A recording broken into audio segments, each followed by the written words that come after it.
Methods, again, take the static keyword for granted. We're not talking about that. Just always use it for now. And again, we have a return type, but in this case, ignore that bit because we are just having a void return type, which I'll define pretty soon here. Then we have a name. This is important. This is something that I want to talk about.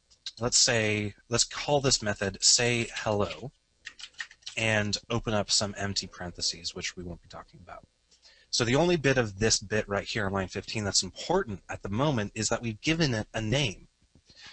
And what I can do inside of the method, or more specifically inside of the block that is opened because of the method definition, is I can place any arbitrary code that I wish.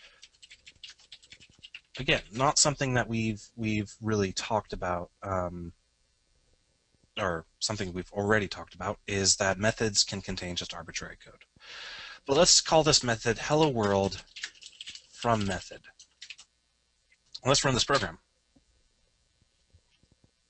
Well, you'll notice that it just says hello world, hello world, hello world, and hello world.